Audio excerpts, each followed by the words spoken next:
Donc aujourd'hui je vais vous présenter cette scie plongeante de la marque Bosch. Donc c'est la référence donc GKT 18V 52GC. Donc c'est une scie plongeante biturbo brushless. Donc les gammes biturbo de chez Bosch, donc c'est les gammes de machines qui doivent être adaptées avec les batteries Procore, donc pour avoir une équivalence filaire. Donc voilà pour le biturbo. Donc pour la machine, donc voici la scie plongeante. Donc elle est fournie dans une caisse L-Box. Donc voilà, avec son compartiment donc qui est thermoformé avec donc l'emplacement de la machine et l'emplacement de la batterie. La machine, elle se présente comme ça, donc avec plusieurs réglages possibles. Le premier réglage, donc c'est la butée de profondeur. Donc on a une butée, enfin une profondeur de coupe qui va jusqu'à 52. Le réglage se fait ainsi. Donc vous voyez, elle est un peu poussiéreuse parce que je l'ai utilisée un peu avant pour déjà prendre la bécane en main. Donc on peut aller jusqu'à 52. Ici on a l'angle à 45, enfin qui se règle jusqu'à 45. L'angle de coupe donc se règle ainsi. Donc il faut dévisser là et ici. Voilà. Et après on appuie ici et après tout simplement on règle la profondeur qu'on veut.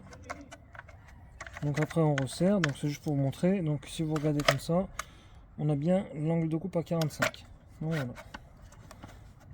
Donc, il faut bien dévisser ces éléments.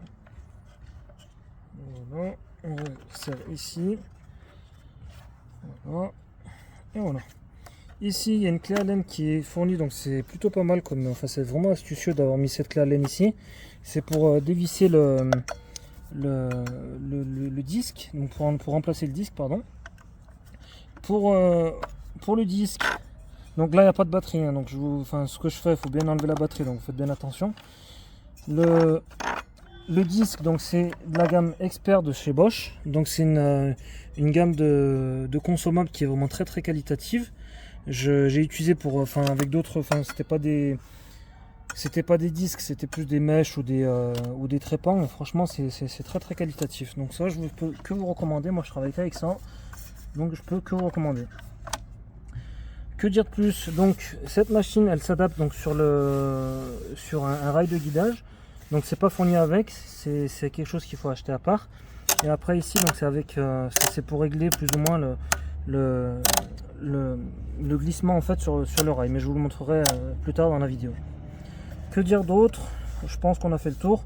Ici donc il y a un tuyau d'aspiration en fait pour venir brancher un tuyau. Voilà. Donc voilà ce que je peux dire sur la machine. Pour la suite de la vidéo, donc là je vous présente donc le rail de guidage, donc FSN 1600. Donc comme son nom l'indique, elle fait 1600, donc elle fait 160 cm de long. Donc elle est, on peut la rallonger avec d'autres en fait, avec autant qu'on veut. Et donc voilà. Donc le principe de cette rail, de cette rail, hop, donc on met ça comme ça. Donc là on est vraiment en condition de chantier. Donc on la met comme ça. Donc hop.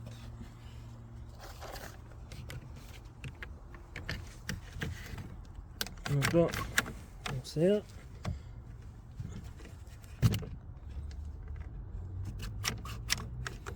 Tac.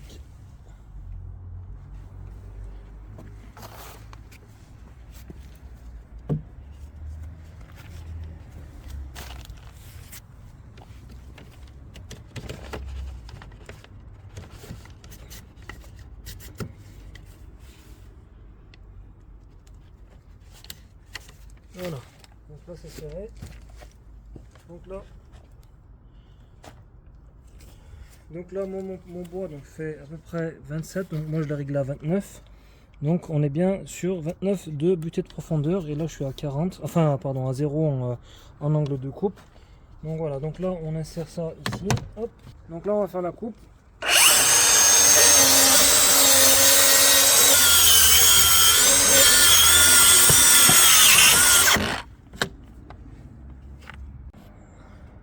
Donc là, comme vous pouvez voir, donc franchement, ça fait vraiment un trait de coupe qui est vraiment impeccable. Donc voilà.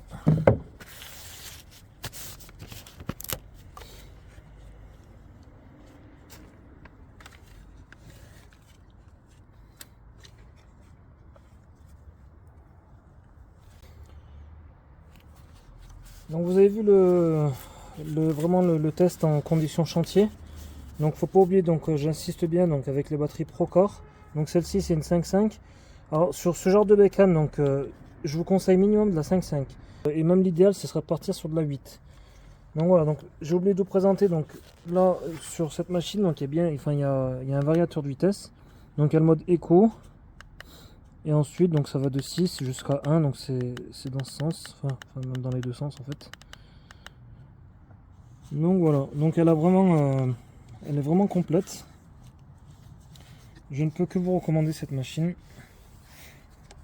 Donc là il y a bien le tuyau d'aspiration. Donc nous on a à l'extérieur, donc là on n'a pas de, enfin c'est pas forcément utile qu'on branche le tuyau d'aspiration, mais si vous faites ça à l'intérieur ou dans un appartement, je vous conseille vivement de raccorder ça sur un aspirateur. Voilà pour le test.